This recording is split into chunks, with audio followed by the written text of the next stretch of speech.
بسم اللہ الرحمن الرحیم۔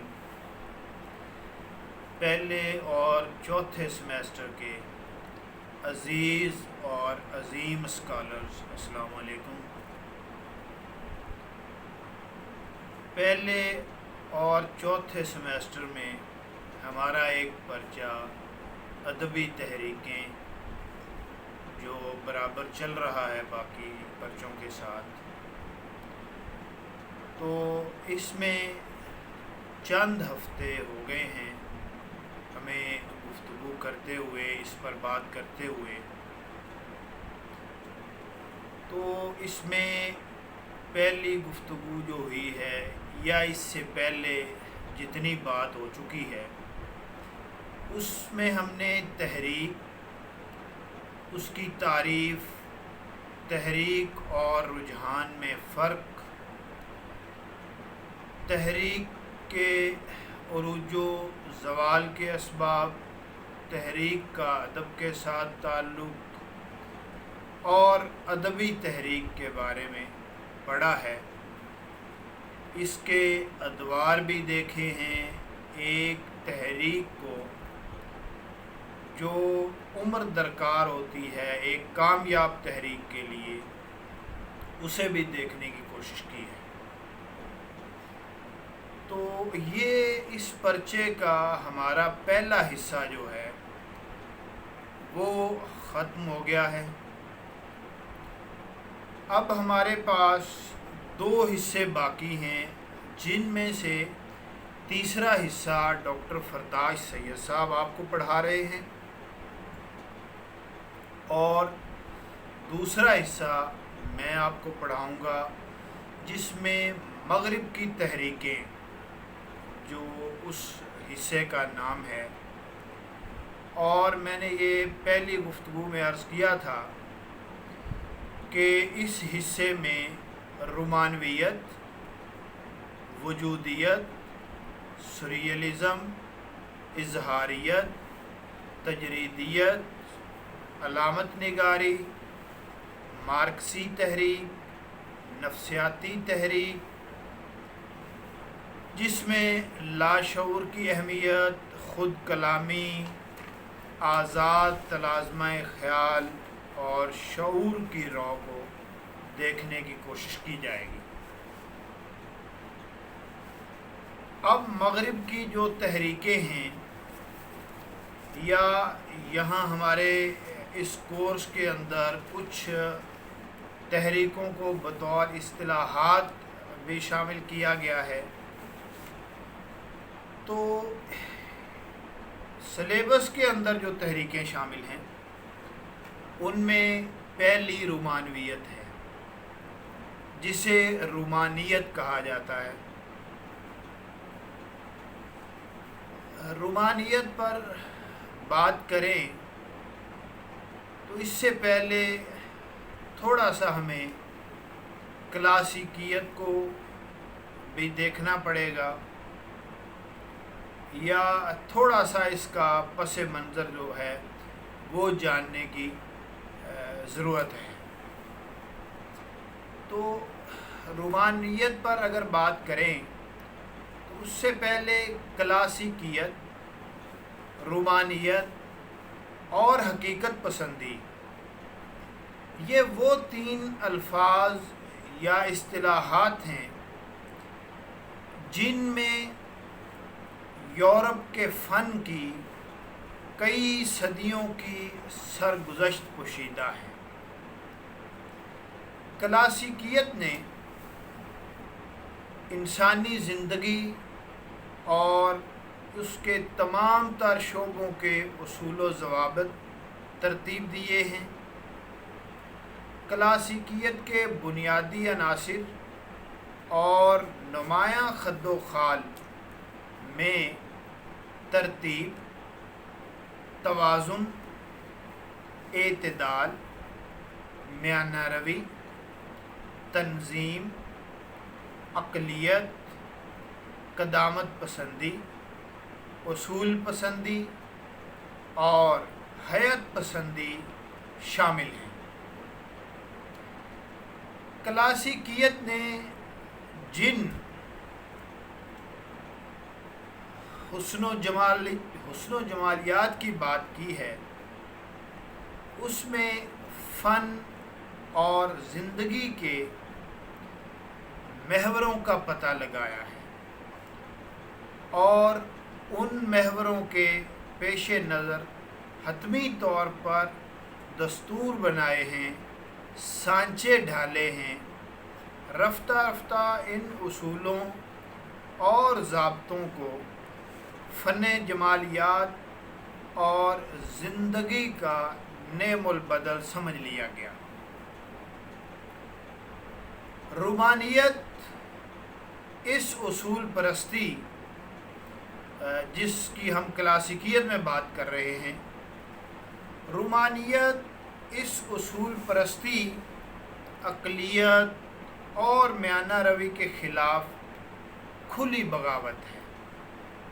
یہ اسے نہیں مانتی۔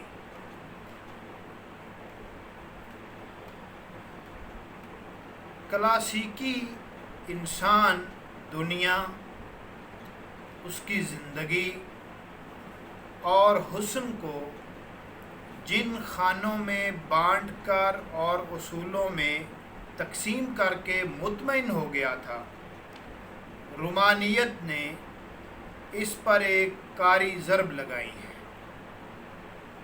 ان اصولوں کو، ان ترتیبوں اور تنظیموں کو توڑنے کی کوشش کی ہے، ان کو توڑا ہے۔ یہ تحریک صرف چند سر پھرے نوجوانوں کا جذباتی ابال نہیں تھی، بلکہ ایک اقتصادی، سیاسی اور مجلسی نظام کا نتیجہ بھی تھی۔ یہ نظام ان پرانے اصولوں پر پوری طرح پابند رہنے کو تیار نہیں تھا، جنہیں ایک تغیر پذیر سماج میں تغیر دشمن جاگیردارانہ ہاتھوں نے تعمیر کیا۔ یہ اس نظام کے خلاف تھا، یہ اس نظام کے خلاف بغاوت تھی جسے تغیر دشمن، میں نے عرض کیا تغیر دشمن جو جاگیردار تھے، ان کے ہاتھوں میں جو ایک نظام تھا اس کو توڑنے کی کوشش کی، اس کے خلاف بغاوت تھی۔ یہ کلاسیکیت کے برعکس رومانیت یقیناً انقلابی تحریک کی حیثیت سے شروع ہوئی۔ رومانیت محض فرار نہیں تھی، بلکہ بدلے ہوئے حالات میں کائنات کی ایک نئی تلاش تھی، نئی قدروں کی بازیافت تھی۔ اس میں صرف پرانے اصولوں سے سرتابی ہی نہیں کی گئی، ان اصولوں کو ہی نہیں توڑا گیا، بلکہ ان معیاروں اور ترتیب کو رد کرنے کی کوشش تھی جس سے یہ جامد اصول تراشے اور مسلط کیے جاتے ہیں۔ دیکھیں، یہ بہت مثبت پہلو ہے کہ وہ چیزیں نہیں ہیں کہ ہر چیز کو رد کیا جاتا ہے، ہر چیز کو توڑنے کی کوشش کی جاتی ہے، بلکہ کیا بات ہے کہ یہ جامد اصول جو تراشے اور مسلط کیے جاتے ہیں ان کے خلاف اکساتی ہے، ان کے خلاف بات کرتی ہے۔ اب ہم رومانیت پر باقاعدہ طور پر آ جاتے ہیں کہ اس کا لفظی مطلب کیا ہے، کس چیز سے مل کر یہ بنی ہے اور اس کا مطلب کیا ہے۔ یہ جو گفتگو میں نے عرض کی ہے، یہ رومانیت کو سمجھنے کے لیے ایک تمہیدی گفتگو سمجھ لیں، یا رومانیت کے پس منظر میں ان باتوں کا علم ہونا چاہیے کہ کلاسیکیت میں کیا چیزیں تھیں جس کا رد رومانیت نے کیا ہے، جس کو رومانیت نے توڑا ہے، جس کو رومانیت نہیں مانتی وہ کیا چیزیں ہیں؟ اب رومانیت کا جو لفظ ہے وہ رومان اور رومانس سے نکلا ہے۔ انگریزی میں اس کے لیے رومانٹسزم کا لفظ مستعمل ہے۔ رومانٹسزم کی اصطلاح معروف ہے انگریزی میں اس کے لیے۔ اب رومانٹسزم جو ہے وہ دو لفظوں رومان اور رومانس سے مل کر بنا ہے۔ اب اگر ہم رومانیت کی وضاحت کرتے ہیں یا رومانٹسزم پر بات کرتے ہیں تو اس سے پہلے یہ جاننے کی بھی کوشش کرنی چاہیے کہ رومان اور رومانس، جسے ہم رومانس بھی کہتے ہیں، یہ کیا چیز ہے، یہ کیا لفظ ہیں، یہ کون سی اصطلاحات ہیں جن سے رومانٹسزم کی اصطلاح وجود میں آئی۔ تو یہ اس کا جو اصل ہے یا اس کی جو اوریجنل ہے وہ کیا ہے؟ تو رومان جو ہے اردو میں رومان کو رومانس اور رومانی کو رومانٹک کا مترادف سمجھا جاتا ہے یا سمجھا گیا ہے۔ اردو لغت جو کراچی سے شائع ہوا، اس میں رومان کے معنی معاشقہ، عشقیہ کیفیت، عشق و محبت کی داستان درج ہے۔ اردو کی حد تک رومان سے اب یہی مطلب لیا جاتا ہے اور لیا جائے گا اردو کی حد تک، لیکن یورپی زبانوں میں رومان سے اب ناول مراد لیا جاتا ہے۔ یہ قدیم فرانسیسی لفظ ہے۔ ابتدا میں اس کے معنی مقامی یا عام لوگوں کی زبان تھے۔ لاطینی علمی زبان کہلاتی تھی اس وقت۔ پہلے ان منظوم قصوں کو، جو شاعری میں قصے لکھے جاتے تھے، نظم کی صورت میں قصہ گوئی کی جاتی تھی، منظوم قصوں کو رومان کہا جاتا تھا۔ ان کو رومان کا نام دیا جاتا تھا جو عام زبان میں لکھے جاتے تھے۔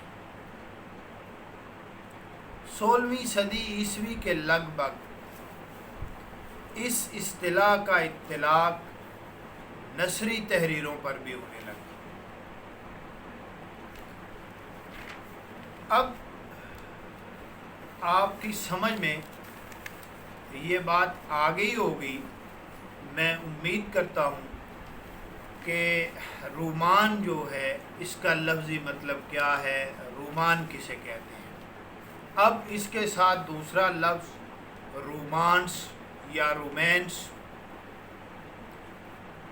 رومانس کو جن معنوں میں اس وقت لیا جاتا ہے، اس وقت ہم جو رومانس کا مطلب سمجھتے ہیں یا رومانس کے بارے میں اس وقت جو ہم جانتے ہیں، حقیقت میں اس کے معنی بالکل اس سے مختلف ہیں۔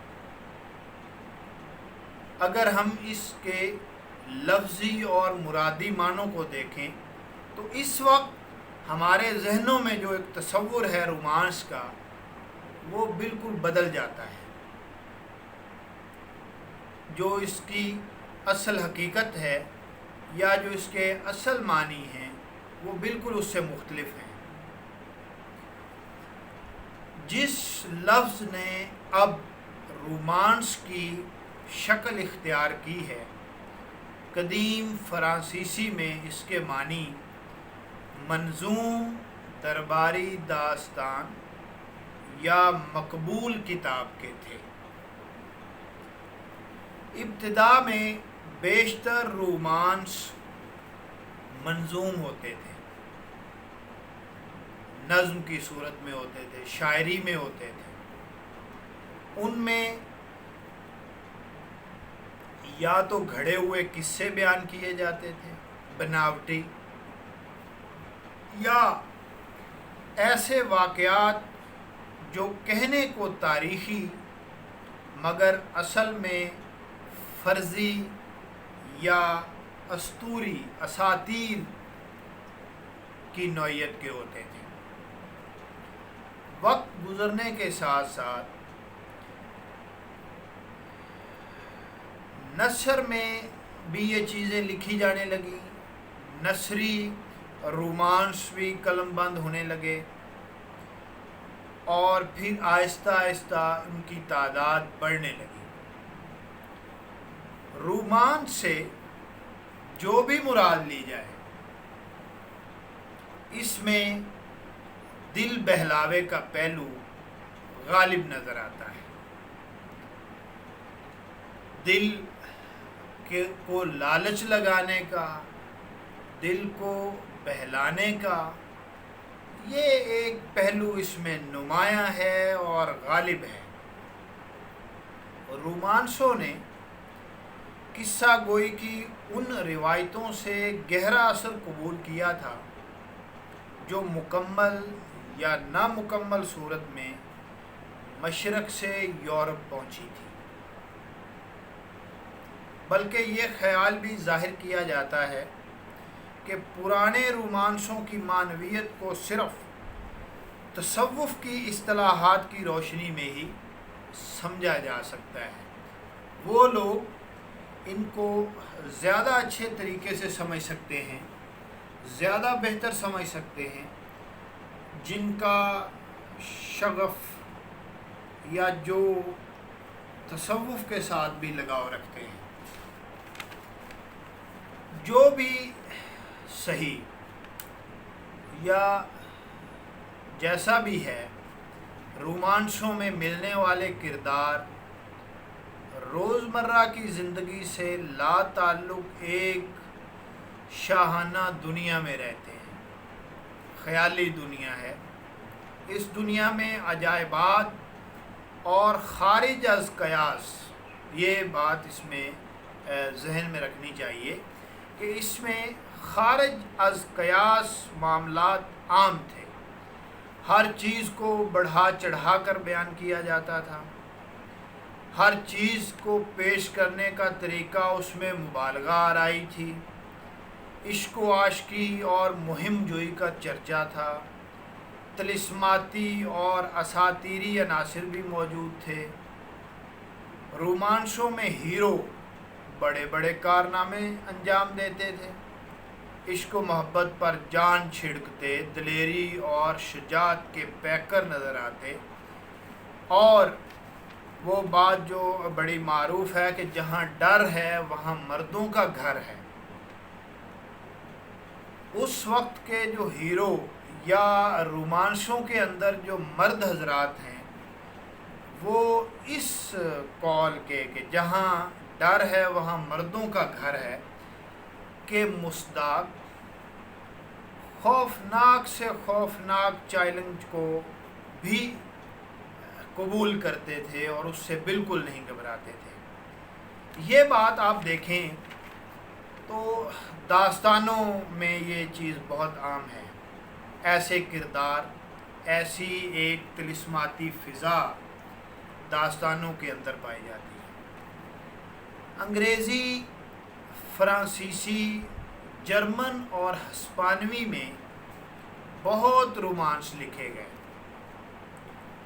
جو اردو داستانوں سے تھوڑی بہت مشابہت رکھتے ہیں، داستانوں کے ساتھ ملتے جلتے ہیں، لیکن تخیل کی فراوانی جو الف لیلا و لیلا میں ہے اور فارسی اور اردو داستانوں کا خاصہ ہے، رومانسوں میں نظر نہیں آتی۔ ہمارے ہاں ایسی بہت سی داستانیں ہیں جن میں تخیل جو ہے اس کی پرواز بہت بلند ہے، یہ رومانس ان کو نہیں پہنچ سکتے، بہرحال ان سے مشابہت رکھتے ہیں، اس میں جو ہیرو ہے یا جو مردانہ کردار ہیں ان میں وہ خصوصیات پائی جاتی ہیں کہ یوں سمجھ لیجئے کہ جو عام حالات میں، عام زندگی میں ایک مرد سے انہونی ہوتی ہے وہ اس میں ہو کر دکھائی جاتی ہے، وہ ہوتی ہے۔ تو رومانسوں کا زور یورپ میں اس وقت ٹوٹا جب ان کے مقابلے میں زیادہ معتبر شاہکار لکھ کر ان رومانسوں کا مذاق اڑایا گیا، ان کو ہیٹ کیا گیا، ان کے مقابلے میں ایسی قصہ گوئی کی گئی، ایسے شاہکار لکھے گئے کہ رومانسوں کی اہمیت جو ہے وہ کم پڑ گئی۔ رومانسوں کے پنپنے کی گنجائش اس لیے بھی نہیں رہی تھی کہ مغربی ادب میں ناول کی صنف بتدریج پر پرزے نکالنے لگی، ناول کو شہرت ملنے لگی، پذیرائی ملنے لگی۔ تو جب ناول کو پذیرائی ملی تو رومانس جو ہیں ان کی اہمیت کم پڑنے لگی۔ ناولوں میں توجہ حقیقت پسندی اور عام زندگی پر مبذول ہو گئی، اس میں خیالی زندگی تھی، اس میں حقیقی زندگی کی طرف بات کی جانے لگی۔ تو لوگوں نے سمجھا کہ اگر ہم ایسی چیزیں جو مافوق الفطرت ہیں ان پر بات کرتے ہیں یا وہ چیزیں سمجھتے اور سنتے ہیں تو کیا یہ بہتر نہیں ہے کہ حقیقی زندگی پر بات کی جائے؟ بعض طویل بیانیہ نظموں پر بھی رومانس کی چھاپ لگی ہوئی ہے۔ وہی جو منظوم میں عرض کر رہا تھا کہ منظوم قصے جو تھے، ایسی کچھ طویل نظمیں بھی ہیں جن پر رومانس جو ہے اس کی چھاپ نظر آتی ہے۔ تو رومانس کے سلسلے میں آخری بات، موجودہ دور میں رومانس کا کوئی ادبی مرتبہ نہیں رہا۔ اس سے عشقیہ قصے مراد لیے جاتے ہیں، وہ گھٹیا اور فحش قسم کے ان کے نمونے جو ہیں وہ سستے اور ایک ہی سانچے سے نکلے ہوئے، کچھ لفظوں کے ہیر پھیر سے ایک ہی بات، ایک ہی سانچہ جو ہے وہ کون سا ہے؟ انگریزی ناولوں یا اردو میں جو خواتین کے لیے مخصوص ڈائجسٹ ہیں ان میں شائع ہونے والا جو فکشن ہے، ان میں شائع ہونے والی جو ناول اور کہانیاں اور افسانے ہیں، فکشن جب ہے تو آپ سمجھ سکتے ہیں کہ وہ مخصوص ڈائجسٹوں میں جو شائع ہونے والا فکشن ہے اس میں ان رومانسوں کے نمونے دیکھے جا سکتے ہیں۔ لیکن دیکھیں کہ اب ان کا کیا ادبی مرتبہ ہے، ان کی کیا ادبی حیثیت ہے۔ تو رومانیت جو ہے، جسے ہم رومانویت بھی کہتے ہیں، یہ ان دو لفظوں سے مل کر بنا ہے کہ رومان کیا ہوتا ہے اور پھر رومانس کیا ہوتا ہے۔ اب آپ اس گفتگو کو سنیں تو رومانس کا جو مطلب ہمارے ذہنوں میں اس سے پہلے ہے وہ بالکل بدل جائے گا۔ تو یہ وہ بنیادی چیزیں ہیں جو رومانوی تحریک یا رومانیت کے ابھرنے کا باعث بنی۔ تو انشاءاللہ اگلی گفتگو میں ہمارا یہ جو رومانیت کا ٹاپک ہے، موضوع ہے، یہ کوشش کریں گے کہ مکمل ہو جائے۔ تو باقی میں ہر گفتگو میں یہ عرض کرتا رہتا ہوں، اس وقت بھی یونیورسٹی میں یہ بات چل رہی ہے، ایگزامینیشن برانچ جو ہے یا ہائر اتھارٹیز جو ہیں وہ سوچ رہی ہیں کہ آپ کے مڈ ٹرم کے امتحانات 16-17 مئی تک کر لیے جائیں آن لائن۔ اب اس مسئلے پر بحث و مباحثہ چل رہا ہے کہ آیا کہ وہ 16 اور 17 مئی کو آن لائن کر لینے چاہیے یا پھر ان کو 2 ہفتے مزید لیٹ کر کے 1 جون کے بعد، یعنی جون کا جو پہلا ہفتہ ہے اس میں آپ کے مڈ ٹرم کے امتحانات ہو جائیں۔ تو اس سلسلے میں آپ کو ہر وقت تیار رہنا چاہیے۔ آپ کے مڈ ٹرم کے امتحان میں وہی چیزیں ہوں گی جو ہم ڈسکس یہاں کر رہے ہیں، جن پر بات ہو رہی ہے، یہی چیزیں آپ کا مڈ ٹرم کا امتحان ہے۔ تو اسائنمنٹ کا جو سلسلہ ہے وہ بھی ساتھ ساتھ جاری رکھیں، چونکہ مڈ ٹرم کے امتحان کے بعد اسائنمنٹ کا جو مرحلہ ہے وہ تیز ہو جاتا ہے، پھر آپ کو اسائنمنٹس جمع کروانے کے لیے کم وقت ملتا ہے، تو وہ بھی ساتھ ساتھ جاری رکھیں۔ تو انشاءاللہ اگلی گفتگو جو ہے وہ ہماری رومانیت پر ہوگی۔ اس سے پہلی جو گفتگو یہ تھی، اس میں آپ نے دیکھ لیا کہ رومانیت کا پس منظر کیا ہے، اور یہ جن 2 لفظوں سے مل کر یہ اصطلاح بنی یا آگے تحریک کی صورت اختیار کر گئی، ان 2 لفظوں کا یا ان 2 اصطلاحات کا کیا مطلب ہے۔ تو تب تک کے لیے